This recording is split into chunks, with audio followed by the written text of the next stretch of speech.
the good, better, best chant. Oh yeah. I Oh yeah. text way too many people about good, better, best, but I love the message behind it because it's essentially. Do you know it? I'm going to quiz you. Do you know what it is off the top of your head, or no? I do not. But so I will be Okay, learning. I will be learning.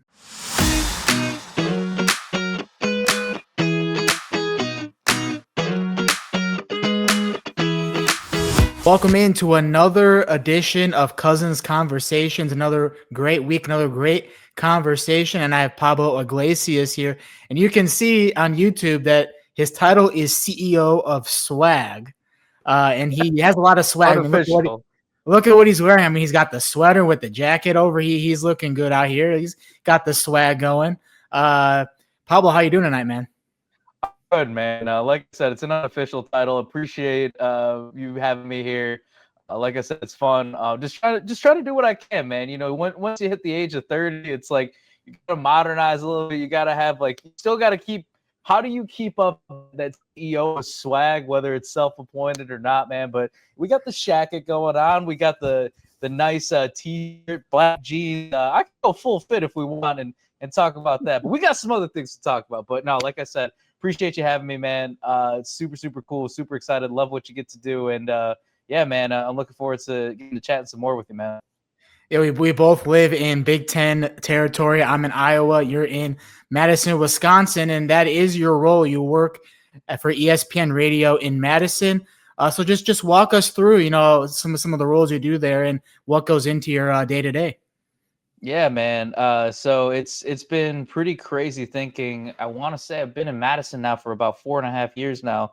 So before I where I'm at now at ESPN Madison, Good Karma Brands radio station. It's been super cool, man. I'm the digital content specialist. I'm also a host, as you mentioned right there. I'm Big Ten country. I'm co-host of the Badger Show, the Jump Around, which side plug you can also see Thursdays at 12:30 on the ESPN Madison YouTube channel. Got to throw the plug out there, man. You know how it Of goes. course. Got Hey, to that's make what sure we're here people for. That's know. what we're here for. Yeah, man. It's like my title is digital content specialist. And yet you wear a lot of different hats, man. So I oversee all of our accounts on the main thing, but also fill in on different shows, jump in where I can. Like I said, the jump around is an opportunity there.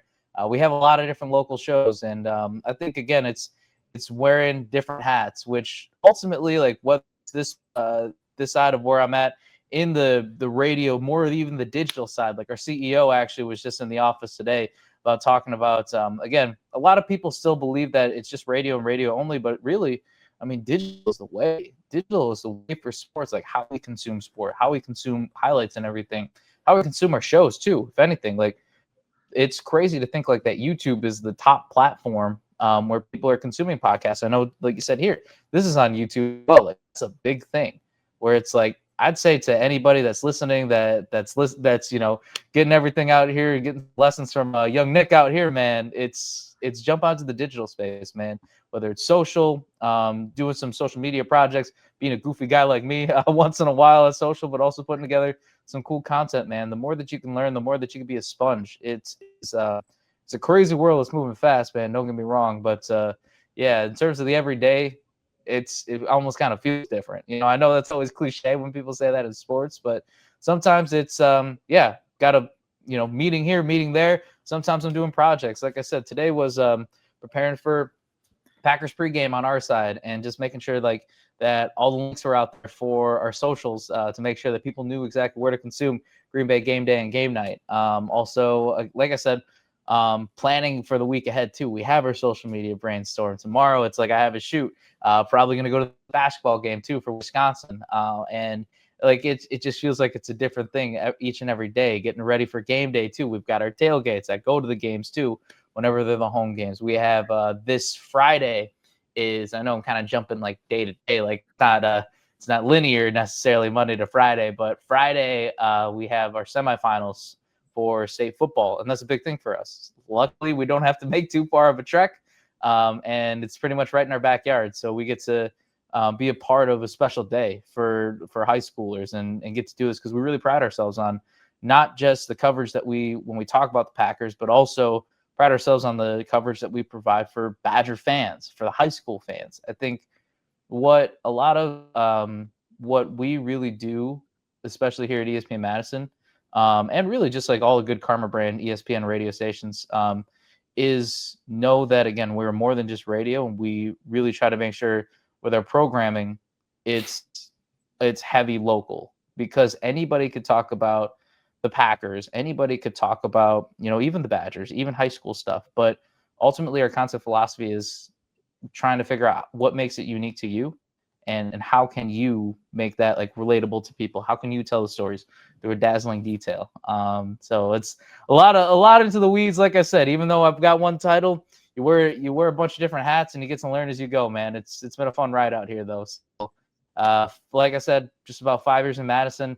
Worked originally at the ABC affiliate. That's what brought me here. Then the opportunity at ESPN Madison came about, and I say, when the four letters are knocking on that door, man, you gotta hear it out at least. So I'm really blessed to say that I've had a lot of different adventures that have brought me up to here.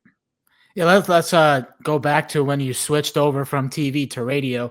What was that transition like for you, and what were some of the challenges or the ways that you adapted to make it easy for you? If anything, it's helped me grow from a standpoint of how to articulate things. And I think what I've learned really in the last year from the content side is really being able to take the ball and just run and being a part of this. And again, it's like, I think it's even bigger than just looking at it from like us being a local radio station. Again, like the Jump Around, the show that I'm a part of, our Badger dedicated show. We don't even want to call it a podcast. We want to call it a Badger dedicated show, because it is more than a podcast. When you think of podcasts, you think of audio only. For us, it's video, it's digital, it's also audio form too, and it's multimedia. It's like that. So I think for me, the biggest challenge though was I still get to report like for games, like for the Badger games once in a while, and get to kind of like still have that reporter hat on. But I think the training that I was like put through in terms of being like a cleared host and kind of thinking about things differently was, how can I formulate like my thoughts? How can I almost think out loud? And sometimes I feel like I'm rambling a little bit, but also it's like bringing the thoughts back in and thinking about it. And I think I look at who I am today versus who I was when I started. I mean, it's just immense growth. And I think just in general, that's what you always want to be pushing for. 100%. I mean, that's kind of what this podcast has taught me to do more, is like kind of be more of yourself, show more of your personality. Because in TV, sometimes, you have to get those details in there, but you can't really show too much of it.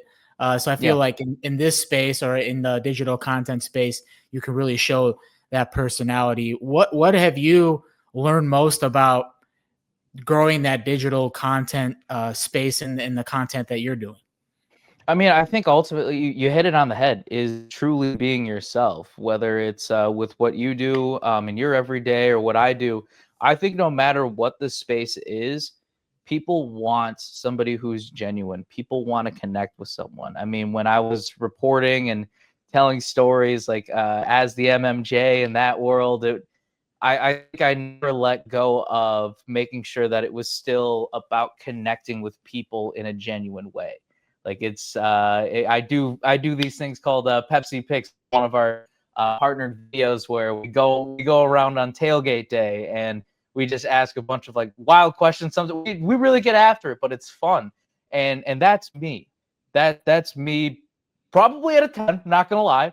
Also, that's me getting out and about, talking to people, having fun with it, because that's always been my demeanor. But also when it comes down to it too, sometimes it's about having that true conversation. I think what's really cool is when I take a step back and think about the content that I consume. I mean, I love conversations. I love things like this where you get to know who the person is. And even outside of sport. Yeah, I mean, New Heights is a sport podcast that I think of, but it's like super cool. I think honestly, I think about the episode of when they had Taylor Swift on, Oh yeah, and where we knew what that did to the internet. We knew how big that was. blew it up. Yeah. But I think what's so cool about that is we had a giant call about on the company and talked about it, and I brought up the point was, I loved the fact that even though you knew who very well who all three of those people were a part of the podcast, it did not feel like that you were in a conversation with celebrities of, from different avenues. You felt like that you were you were listening to three people talk, and that was it. And you felt connected to that conversation. I think that is the coolest thing, whether it's, again, as a sports anchor, as a sports reporter, as somebody who is in the digital content space, or even just a person. It's about connection. It's about how you can tell a story. It's about how you can make somebody feel welcomed. I mean, I think that's key. That's ultimately the key. No matter what platform, what medium you're putting stuff out on. And I've seen a lot of your videos that you've been posting. You go up to fans, ask them questions on game day. You're reacting to the Bears comeback win again. I don't know how this keeps happening every week, but it Man. is. We're 6-3 though, so that's all that matters. We're 6-3. So yes, I'm cool exactly. How do you come up with these ideas? Are you just want to show yourself and show your personality, and that's kind of what the idea behind those are? I think that's a great question, because where I really took a step back and thought about it was one of my good connects here in the company. We call it a Karma Connect of Good Karma Brands. He's based out of West Palm. His name's Theo Dorsey. I remember talking to him, and what his advice was, what he had passed along to me. Great host over in Florida at ESPN West Palm. And Theo pretty much passed along to me. He's like, that he at first fought the idea of, oh my goodness, it almost kind of feels like I gotta record this or I gotta record that. He's like, no, man, it's kind of cool where like you feel this sense of vulnerability where you want people to kind of come in, not show them every single detail, but the fun things where I start to now I'm like, hey, you know what? This might not be the perfect reaction, but also I think the first one that I did was watching Rory McIlroy in his playoff win the Masters, and I was like, you know what? Let me record this. Let me just see what happens and get the raw reaction. It might not be full play-by-play, but how do I react? And I remember that video, putting it together. It's all genuine. I mean, every single thing. And again, that's the key, is make sure that you're doing it genuinely. Don't put on like, if you want to put on, have fun with it, but like, no, people will know exactly like, all right, this is just clearly all for show, and this isn't like, this is all scripted and whatnot. But anyway, I remember just reacting, seeing Rory win it, and I had thought, like, based off the PGA Tour, because I'm a huge golf guy, I didn't think I'd be a huge golf guy, a few years ago, and I was just surprised because I thought, okay, it's on the next hole, but then he's celebrating, and then basically I had just pretty much like had this like, oh shit moment where I was like, oh man, he won it. Like, you could see the confusion in my face, trying to catch up. But to the side of it, I was allowing myself to just be in the moment, to forget that there's a camera there. Like, even when I was cutting the video yesterday, I was like, all right, we'll see what happens here. I don't know if the Bears are going to come back. It feels good. Let's record it. If it win, then, but I'm like, you know what? Let's let it ride. Let's feel good. And so, yeah, it's just one of those things where I'm like, you know what? If I want to do it, I want to do it. So yeah, I would say, like, if you're passionate about it, if you want to do those things, and really, I would say it's not about getting it perfectly right off the bat. I think we all fall victim to that, of feeling like, I'm a perfectionist myself. I'm a recovering perfectionist. I would say, don't feel like, I say this a lot too, to classes that I speak to people, conversations. Success and perfection are not parlayed together. They should not be. If anything, imperfection is the best way to success, because you have tried different things, because you imagined it would look this way, but then it ended up looking a completely different thing by the time you read the end point of said thing that you're going after. But that doesn't mean that that's failure. Like, you shouldn't look at it that way. You should look at things more of going after it, throwing things at the wall, seeing what sticks, and ultimately, when you find that right thing, or when you find out that, hey, it took, like, you appreciate that process of it. You appreciate how I got from point A to point B, because it's not linear. It really isn't. And the more that you embrace that, and the more that you appreciate the path that you took to get to that point, I think you're really gonna understand like the creation side of it is really, really cool. And I enjoy the reactions. What are some of the reactions that you see to people reacting to your videos? I mean, I think it's fun. I think it's just inviting. It's great to get to see like when people like message me, or like if for the street videos, basically I love to just title it of like man yells at local patrons at tailgate, but it's like, you know what, it's having fun, and it's being able to laugh at yourself too. It's and with what we do and how we do it, it's more so about showing, like you said earlier, it's about not being afraid to show who you are as a person. It's about what's Nick passionate about, what am I passionate about, what's everybody on this podcast passionate about. They're all different things, but don't be afraid to show that. Be afraid to celebrate who you are. Don't be afraid to keep pushing and show what you're passionate about, because again, the more people get to see, you know, who you are and you share who you are, that's again where that magic happens. Man, best reactions though, that's a good one. I don't know. I just always love it when people are just like, I look forward to these. Like, and it's not like from an egotistical side. It genuinely isn't. Yeah. It's just funny when people are like, or I get a text like, actually this past week, this one was great. We pre-recorded it, or we did it a couple weeks ago, and we saved it for later so we could bank it. And I don't know if it was kind of like something that I had seen, but it was like, you know what, okay, how can I originate this and make this my own idea? So basically, I went on the streets. I was the center, and I snapped a can of Pepsi to people as their quarterback, people being quarterbacks, and it was like, give me your case right now. So I was the center, snapped a can of Pepsi to them, and everybody went all out for it. And I think the more invested you are in that content, the more invested other people are.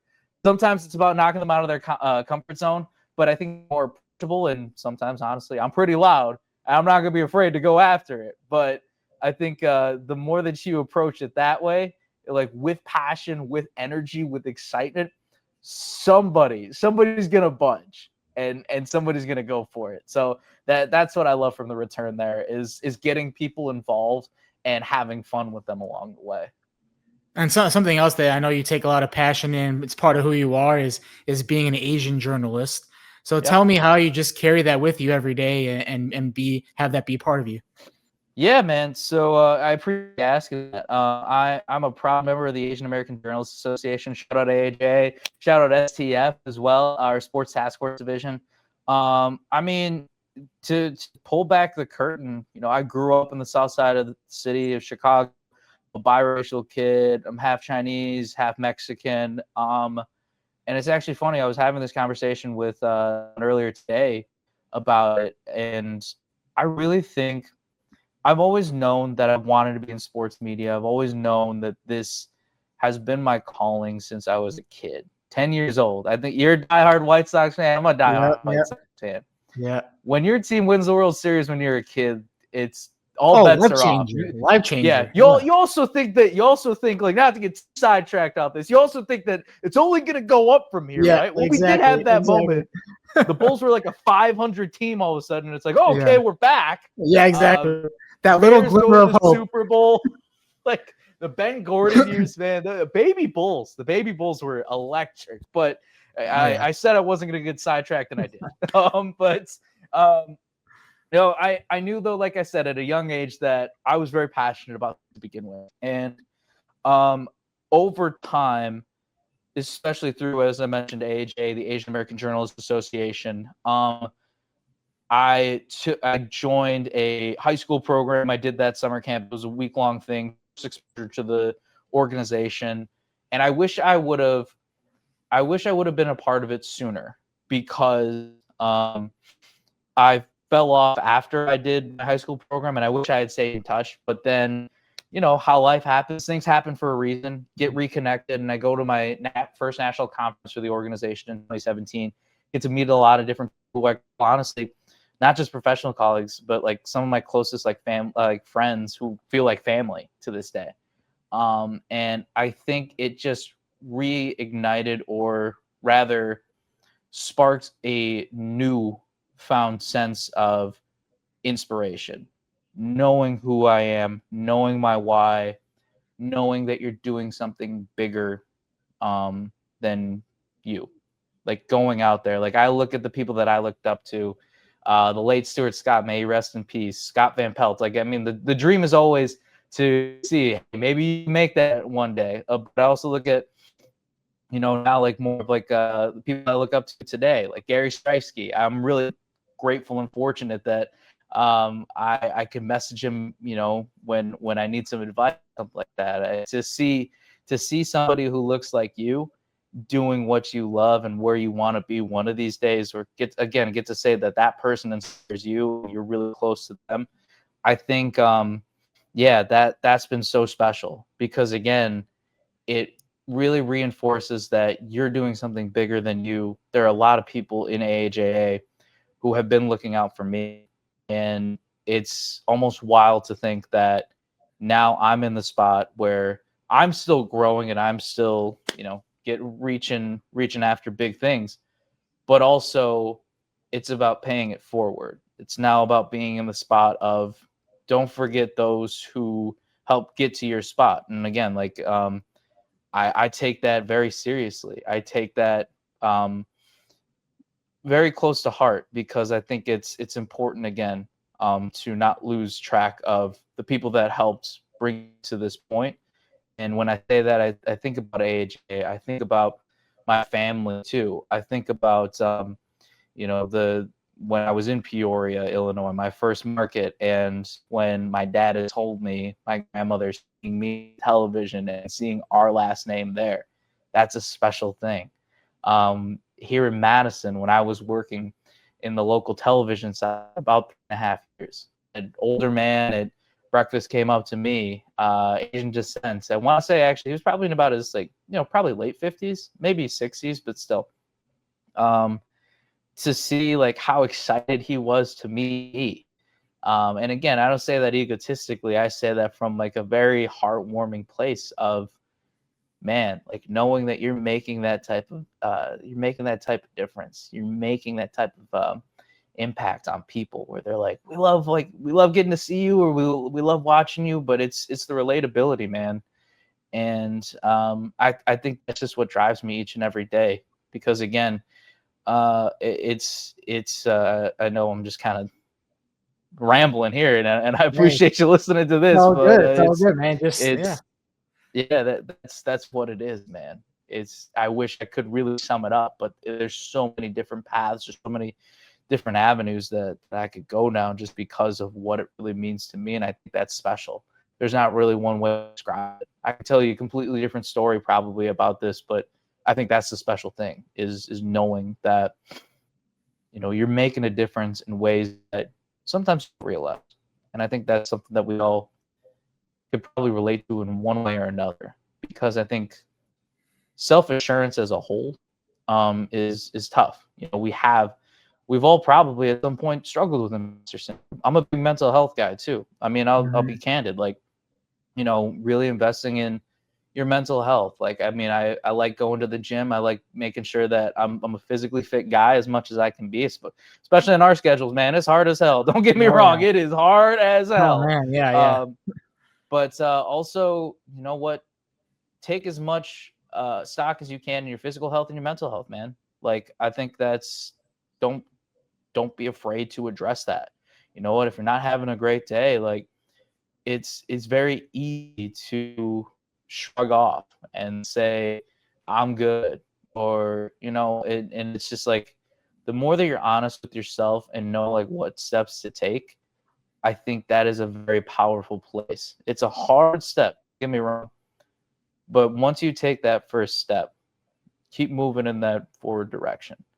I think that's ultimately, not just as a minority, a POC, a biracial kid from the south side of the city pursuing that, but just as a whole, that I'd say genuinely, wholeheartedly, make sure that you take stock in mental health, because the more that you're in tune with yourself, the more self-aware that you are, you're going to believe in yourself, man. it's really cool like how you could flip a narrative in a positive way. Like I think about it, we talk we're big Bears fans too, and Yep, you know yep. what, it might feel like that it's kind of a gimmicky buy-in, but I love the good, better, best chant. Oh yeah. I Oh yeah. text way too many people about good, better, best, but I love the message behind it because it's essentially. Do you know it? I'm going to quiz you. Do you know what it is off the top of your head, or no? I do not. But so I will be Okay, learning. I will be learning. Ben Johnson's chant that he has for the Bears after every win in the locker room, it goes good, better, best, and it's always recited back. So it's good, better, best, never let it rest. Good gets better, Better, yeah, better get best. Yep. and your better gets best. I Yep. think it's like actually goes all the way back to I looked it up and did a deep dive. It's a quote I believe from Saint Jerome, which actually is the grade school that I went to. The saint of or what was it? My grade school saint. So I'm like, you know what? I love to kind of figure out things come to you know what I'm saying, like things kind of come to you for a reason. So I believe in it genuinely in that way, in the divine sense, where I was like, that stuck out to me in so many ways. Whether it's recent stretches that I've had, or just trying to motivate myself, because again, it's those small steps of, you know, you're not going to get to the level that you hope to get to in one step. You have to gradually, you know, progress. Again, the good, better, best mentality. You're not going to get to the best until you get good at something. Then you will get better, and then ultimately you will, at some capacity, like get the best of that. And I think that's again, that was a lot. That was a lot to unpack in that whole thing, but I think that's just what's driven me, man, each and every day. Ben Johnson, yeah, that's those are the in the locker room. He says that after the games. If you haven't seen the Bears Twitter, Instagram, after every win, he says that, and people it's going viral. Dads and their sons are doing it on TikTok. I've seen people dressing up as Ben Johnson doing it for Halloween, things like that, fun stuff. But yeah, you like you said, you know the mental side, that's really important. I mean, we all go through our mental stretches, especially in this business. You know, it can get lonely. You're moving new places, trying to meet new people.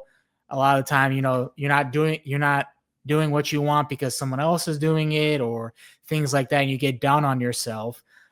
So people resort to, you know, drinking or smoking or doing whatever. We've all gone down that path. I have too. And it's been work, you know, you work through things like that, try to find limitations, better yourself always.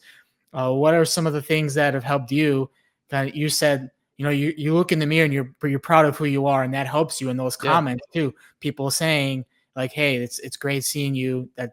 That other people that look like me are up on the TV screen or on up in radio. What are some other things that have helped you through mental struggles and those kind of harder things? Yeah, I appreciate you asking that, man. I Yeah. appreciate you opening up about this too. I would say, yeah, again, investing in mental health in other ways, genuinely. Like, I'm not afraid to say, like, yeah, I see a therapist and he's really helped me grow. He's really helped push me. He's asked me questions and everything. And it's just been helpful from that sense. And I think just honestly, recently, today or a few weeks ago, was just advice. It's like, oh man, like when you're in a situation, yeah, it's like, what would you say to if you wanted advice or like somebody to say something to you that would help like get you to rise back up? Say it to yourself. Don't wait for somebody to say it to you. And that's like, you gotta say it out loud. And it might feel like a little strange, like take a step back. It's like really saying this to myself in the mirror, but trust me, I did it, and I was like, oh man, like this actually helped. Like it gave me, it was, you know, if somebody like your best friend was there and they gave you this advice, like what would you want to hear from your best friend? What would you want to hear from a parent? Somebody that was very trusting, like somebody that you really want to trust. I think that's just been a piece of advice, and ultimately, it's just, you know, it's I guess like also just self-awareness too, and not being afraid to hold yourself. Sometimes it's tough love too. Sometimes it is, but I think it's holding your, it's not like tough love like talking negatively though. I think it's flipping the narrative and not allowing those intrusive thoughts to win. Right? It's allowing yourself to know that your path, your journey is different, and there's nothing wrong with that. I get it though too, especially like in this industry where you see your friend make the big jump and you're like, man, like, hey, nothing against them, but when is it going to be my turn? I've talked to a lot of people about that too. I've had those struggles too, and Mhm. I think it's really powerful though to recognize that the right thing will come to you. The right thing is truly there for you. Now, when I say it's waiting for you, yes, it is, but you also have to have the initiative to go out and get it too. It's not going to just if you stand still, it's going to stand still too. And trust me, there are harder days than others where you have to pick yourself back up, but know too, even if you feel like you're down, your back's you got your back onto the ground. All you got to do is just put your hand out. Put your hand out, and you'll get back up. I think another thing too was really powerful. Um, like a piece of advice that I've reflected on was if you're it was a really I'm a big analogy guy, and the analogy was if you're running a marathon, you fall at mile 15. What happens? You're still at mile 15. You Mhm. don't go back to start the race all over again. They're not going to send you back. They're not going to say, okay, you have to do this all over again. You made it 15 miles in. You are still 15 miles in.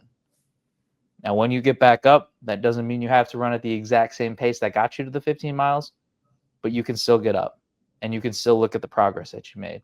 Because so often we only think about things in the immediate situation. It's tough. It's tough. Don't get me Yeah. wrong. And I've had those reminders too. But also, I think about it that way. I think about just because I might have fallen or stumbled at mile 15, that does not mean that my race is over. I'm still running. I can get back up. I can get going.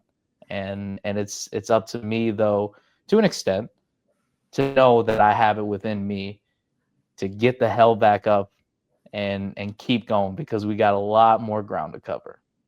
My friend recently, we were in college together. As freshmen, he was saying, we want to get up to be what the seniors are. Anchoring for the student news station. Going to all the basketball games and things like that. And then he's like, but now that we're in the industry, it's not 4 years to get to the top. It's 40 years. It's 50 years. And that really stuck with me because I'm like, man, I'm only 7 years, 8 years into this, and obviously we don't know if this is the end goal or whatnot or what comes in the future. But for me, it's like I just realized, if you just stick in a routine, like you talked about working out. I wake up every Tuesday and Thursday for an 8 a.m. workout class, and I am not a morning person. But if it helps me get through the week and stay with the routine, I will wake up and I will go to that class. So those are just some of the things, that have helped me. And like you said, you're a big analogy guy. That's an analogy that's kind of stuck with me. Yeah, man, it's crazy. I picked up the things that I picked up outside of what I do professionally, my two hobbies. I never thought I'd be either of these in my lifetime. Is a CrossFitter and a golfer. Hey, I nothing, picked nothing up wrong with golf. I don't know about CrossFit though. it is a beast. There are a lot of things in CrossFit. Don't get me wrong that I still need to figure out like how to do. I am by no means CrossFit Games level, but I think what those two things have taught me, it's really crazy how many like parallels there are just from at least from me. I feel like that things are a lot more relatable than you think, than you realize. Um, it's always goal oriented. It's going to keep pushing you, and it's always going to remind you it's not about being or it can humble you. It definitely can Yeah. humble you, but the rewards are there if you keep working at it and you keep growing and you're patient. And you also know too that your adventure and your journey as a guy who call me crazy unless I call my shot here. I don't know if I'm making it on the PGA Tour. Maybe on the senior tour by the time I roll up in 50. Let's see. I got 20 years to work on that.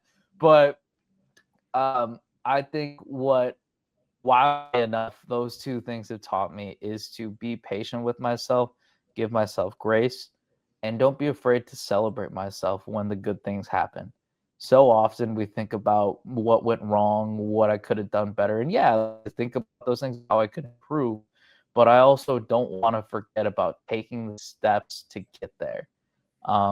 Like I said, success is all about embracing the imperfections. It's about how did I still get 1% better? How did I improve? What are the small things versus trying to be like, all right, last week I lifted, 100 pounds here in this. Now it's got to be an extra 50. No, it's how have I grown gradually? What's one small thing? And if I achieve this thing today specifically, like even it could be a small or not, I don't even want to say small because I mean I think it's downplaying it in itself.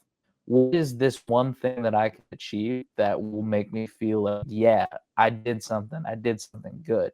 And I'd say hold on to that. What are those wins? Because even a small one is a win at the end of the day.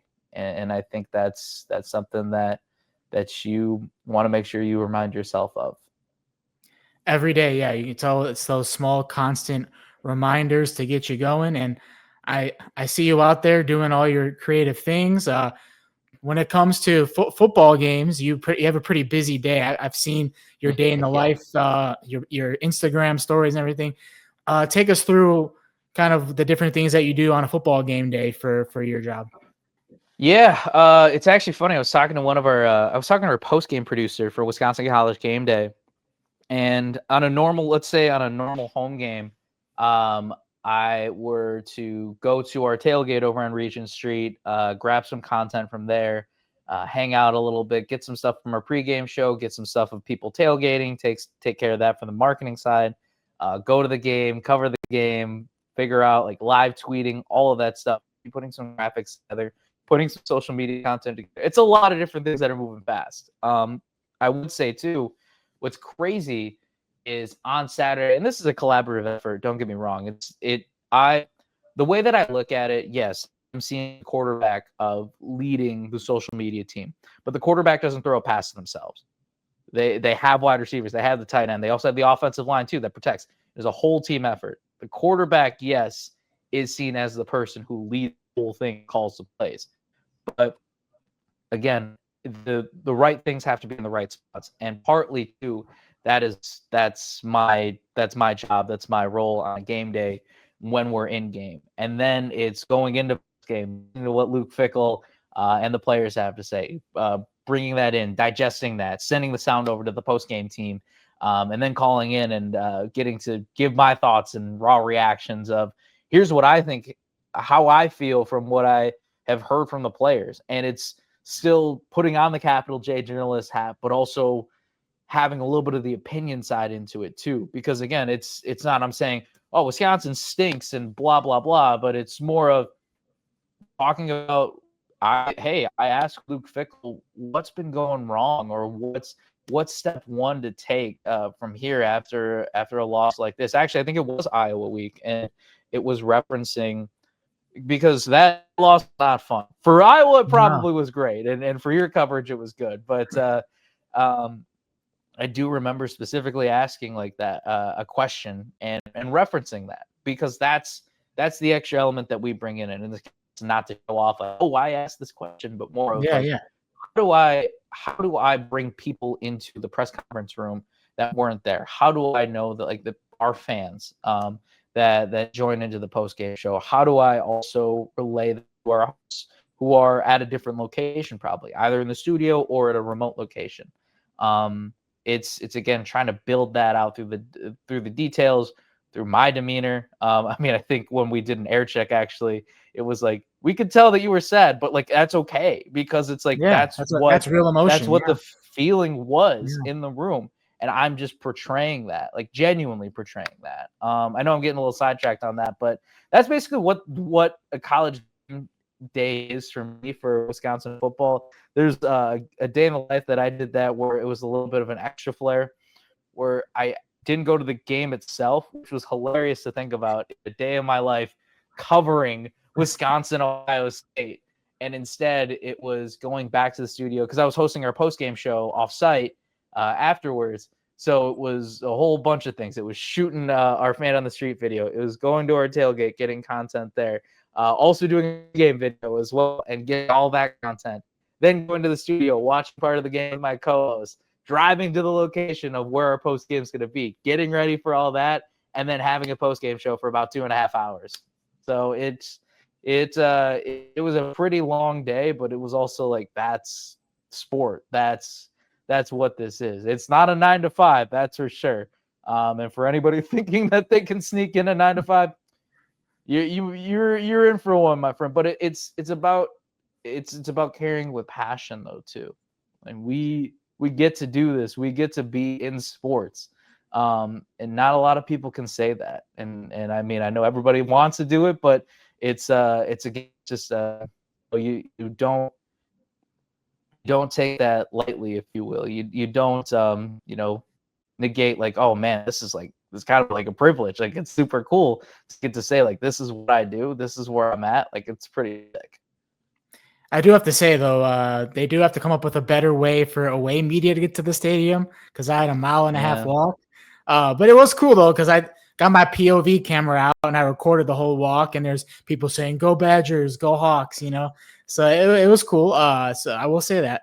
But yeah, I mean, the big news with football is Wisconsin actually won a game. The first Big Ten win this year. First Big Ten win is huge. Yeah, and first win over, I saw a college football playoff ranked team since 2019, and Luke Fickell keeps his job. So what's happened here in the last week with the program?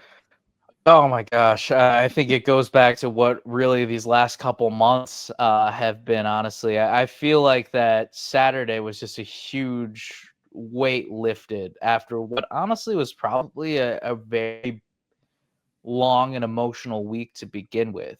You have the news that Chris McIntosh is going essentially on this media circuit of letting reporters know that he's fully backing Luke Fickell, why he's backing Luke Fickell, and saying this publicly, saying what he has done wrong, though, as an athletic director, a greener athletic director. Because right when I got to Madison, actually, I remember my first live shot was actually Barry Alvarez. So for our big Wisconsin fans listening here, my first live shot when I was a reporter at one of the Madison station here at the ABC affiliate was Barry Alvarez retiring. And that is like the Don 30 years. Yeah. Like, I remember just like being like, I was shaking in my boots, man, for the first live shot. And I was like, man, like all these people are out here, and this is my first live shot. This is crazy. But I think first one was Rocky. Second one, I was able to calm down a little bit, got the right advice from the right people in the station. Because I mean, hey, this is like, it's kind of crazy too. Fun fact, actually, like now I go back and think about that, and like just a few weeks ago, Barry Alvarez has a show with us on Mondays, and one was at the Hard Rock Casino in Rockford, so we had a live show there.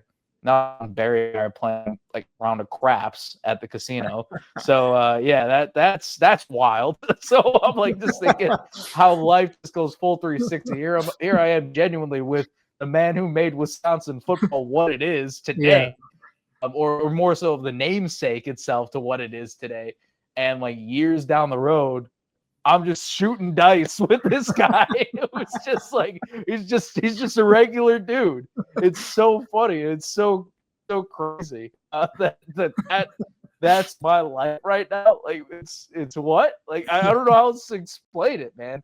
But yeah, like I said, just how this last week went though. Is it going to change the whole, or is it going to turn the tide this whole season? I don't know. But what I think it does show is that there is a glimmer of hope. And Luke Fickell pointed it out he did get reps in practice, but did not expect to put in the true freshman Carter Smith in at the capacity that he did after you lose the guy who was named your starter. And I think in total, Wisconsin played 3 quarterbacks against Washington. It was not a pretty game, don't get me wrong. But Luke Fickell pointed out word for word saying And it was Carter Smith that gave him hope. And I think right now that's what you need. If you make it to a bowl game, you make it to a bowl game. It's going to be tough to beat Indiana number 2 at this coming weekend. Or we'll see what happens with the result is once this episode airs. But either way, I think man, it's a very interesting time though for Wisconsin football. And although Saturday was a huge weight lifted off the shoulders, it's a temporary weight lifted off. And still, I think the fact of the matter is that Wisconsin and Chris McIntosh, the athletic director, has admitted there are places where I need to be better at, but now you still need to win the fan base back. You still need a lot of people back, because it was said perfectly on one of our shows by Mark Tauscher, Packers Hall and Badger Great. You have lost hearts and minds, and you need to win those back. Even after a win like Saturday, that's a good start, but that's a start. So how Wisconsin can continue to make small steps, because it is a very, very tall hill to climb. But it sounds like, at least from how they're tackling, they're ready to climb that hill. Now let's just see what happens from there. I can't tell you that. I wish I had the crystal ball. I really do. But all I know is that work needs to be done. It's acknowledged that work needs to be done. Now let's just actually see if that comes to fruition. And maybe some fans are already turning their head to basketball season. I know you were itching to talk about the Wisconsin men's basketball team in the top 25. Yeah. Already 2-0 as we record this episode on Monday. They have one more game this upcoming week. So just give you the floor on what you expect from this year's team, why you're excited to talk about them. Yeah, so on the jump around, we said this quickly because a lot of, at least right now in football season still, we're in that weird crossover, but we want to talk a little basketball. We want to talk a little hoops. But the one word that I'd use, honestly, lethal for the team. It's not a finished product. It's not a completely polished product. And yet I see this from their first win. They beat Campbell, mid-major school, but like you still handle business. 90-64, I believe, was the final there. And I just really love thinking of what Greg Gard said, where he said the way that we played was like having water in your gas tank. We sputtered a lot. And I think, was this Wisconsin's cleanest game? Absolutely not. Was it game one? Yes.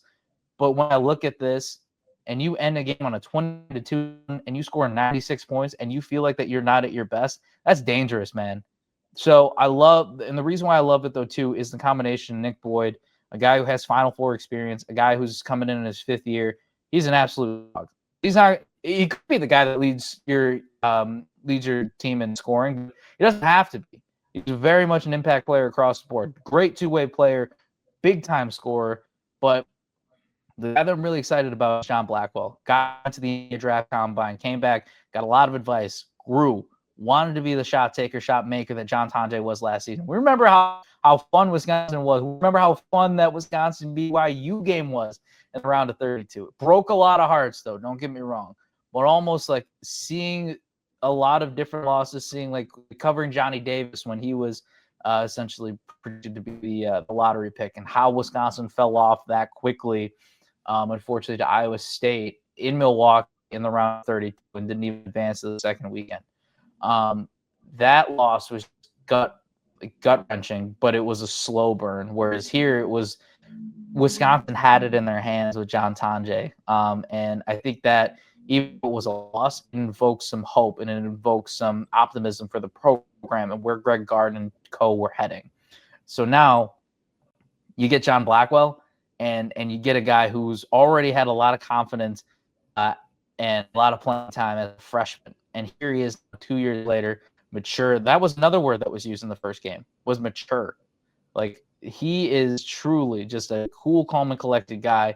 You can tell that he slows the game down. He understands every bit, and is still learning, is still growing, but he is very much one of like the clear leaders in that locker room.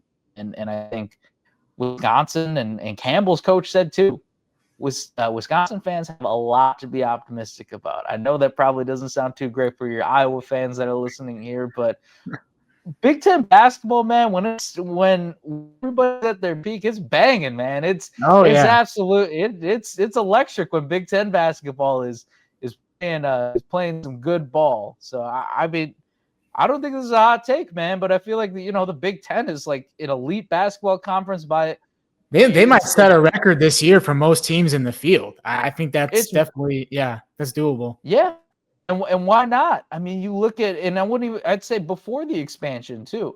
Hmm. You look at a lot of those teams that consistently make the NCAA tournament. I mean, how could you not? How could you not say that the Big Ten does not produce a good basketball talent or put together talented basketball teams that are always competitive? And yes, you could always point at I get it, and I'll probably catch some flack for it because I don't have a lot of banners up there. But it's more so of just like, at least from the product in itself, when you watch Big Ten basketball, you know you're going to get a slugfest typically. Yeah. When watching, honestly, I wouldn't even say like across the board, because sometimes you never know. It's the same thing in football too, of an any given Sunday type of mentality. Like you never know who's going to take a swing, who's going to be vulnerable, and if you get that knockout punch, it's like Joe Davis said when the Dodgers ultimately when they won the World Series though, but it's still.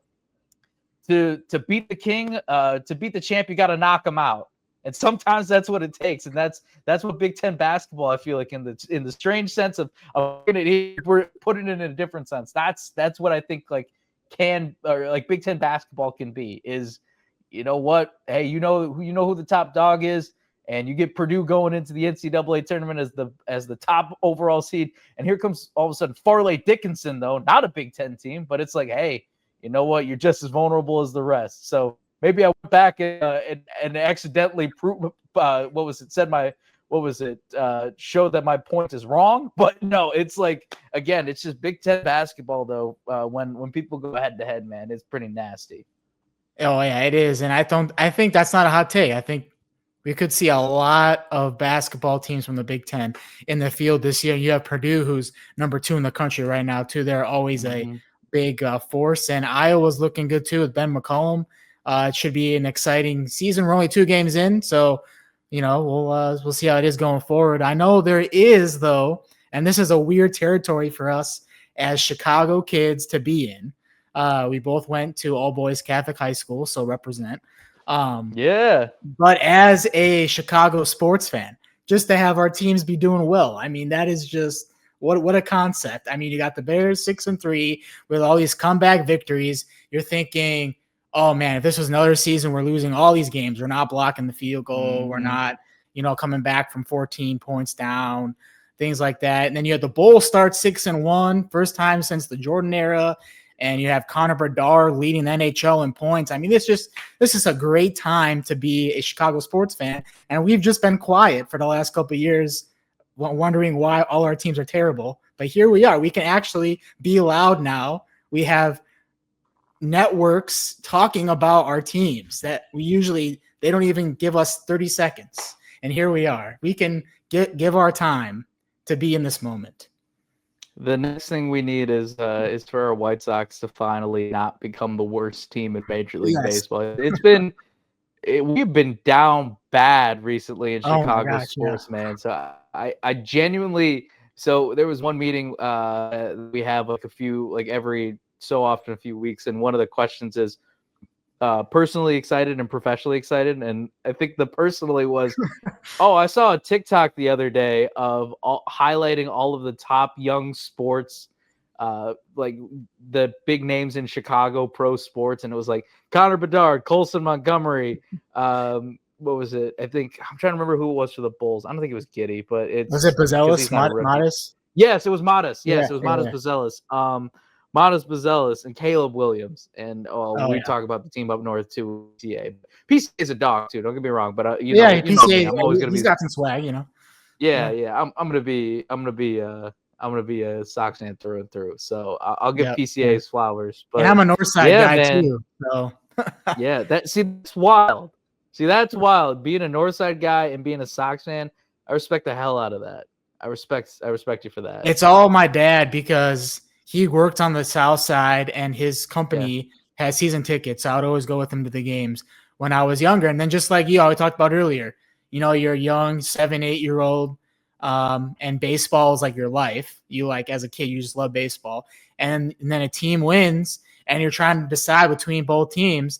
And the White Sox, you know, they win first, and then it's like, all right, I'm gonna ride it. I'm gonna ride it till I die. And here we are trying to find some positives. So yeah, man, it's it's still the trying times, but the trying times are slowly fading away, and it's exciting. And people that want to, you know, be negative Nellies about it, or it's like, oh, I knew it was gonna be like that. You know what? You have that party. There's nothing wrong with it, not even just this situation, but like I said, I've learned over the course of life too is, man, don't forget to stop and smell the roses.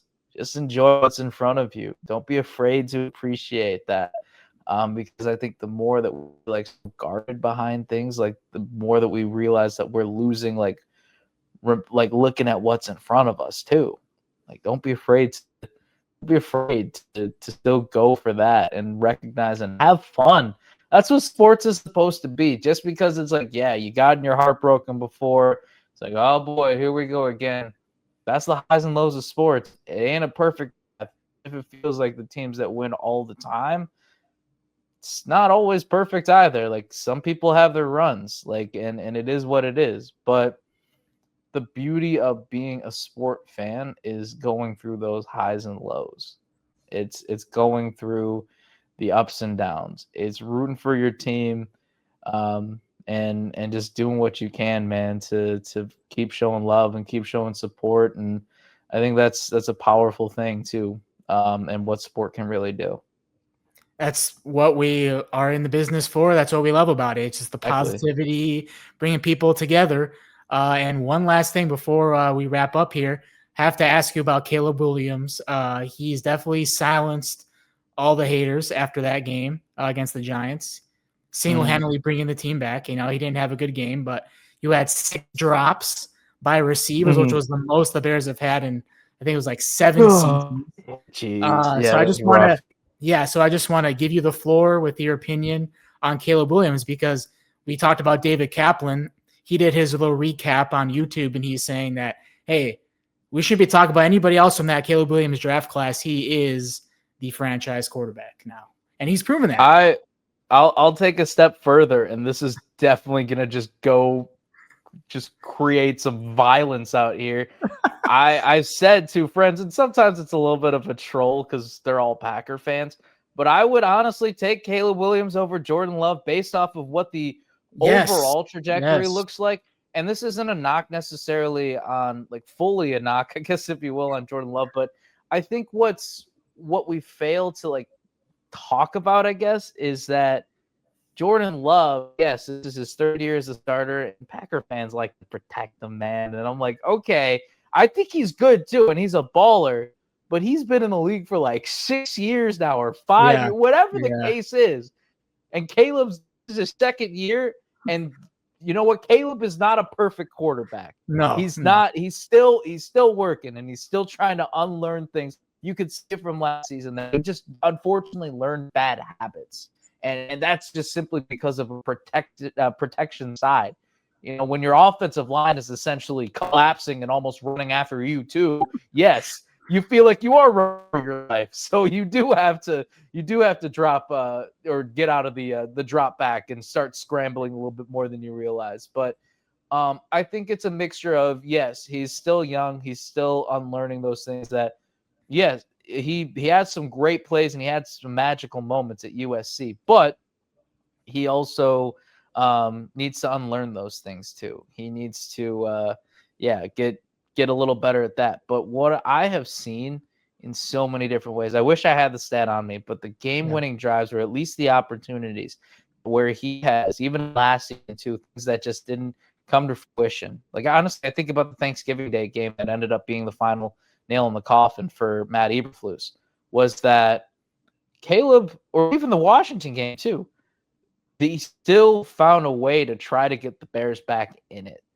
And I'm not saying other quarterbacks hadn't, but it's just more of Caleb Williams has that, grit factor in him. that is like, I need to win or find a way to win at all costs, and I'm going to do what I can to make sure that we get there. And that's what makes me hopeful for Caleb Williams. Does he do things that scare the living daylights out of me? Yes. Yes. But how many? But when we're not thinking about, I wouldn't even say like he's in the same. He should not. It's not holding up a candle to Sexy Rexy either by any means. And it's like, how many times do we actually say like a quarterback like was more so from like scared the hell out of us as a Chicago Bear fan, but we knew it's like, oh man, he's going for it, but like we're excited that he's going for it versus like, what the hell is he doing right now? What is happening? Just questioning everything. Yeah. So it's a good feeling, even though again it scares the living hell out of you. It still like comes with a sense of optimism that you might be cooking up something pretty nasty right now. So let's see what he's got. As long as Ben Johnson is there, I have faith Caleb Williams will keep getting better. Just to close things out, you've been plugging some of your shows and everything, but tell everyone where they can follow you on social media and see all your stuff. Yeah, man. So you can find me on Twitter /X, what I want to call it these days, at Pab Talk Sports. You can find me there. On Instagram, I am pablo.iglesias.sports on IG. Also starting to kick up TikTok a little bit too. Hey, Pablo Iglesias. That's where you can find me. Maybe I'll have to add CEO of swag to something. It is not currently on my bio, but I might have to figure out a way to wiggle that in. But that's where you can find me. Like I said too, also part of the Jump Around show that we do on ESPN Madison's YouTube channel. Airs every Thursday at 12:30. Again, on the ESPN Madison YouTube channel. It's a live show too, so we always love engagement. We love it if there are bad fans that want to talk ball with us, talk recruits. That's another place where you could find us too. And yeah, if you ever want to follow the ESPN Madison social channel, obviously I run that account, so make sure, hey, give us some follows. You'll see my face up there once in a while too. Oh yeah, like, subscribe, do everything you want to do for this show, for all of Pablo's stuff. Pablo, we look forward to watching it all. I appreciate you hanging out with me here on Cousins Conversations, man. No, man, this is a blast. Appreciate it. If you enjoyed this conversation, don't forget to subscribe and drop a comment. Have a great week, everybody.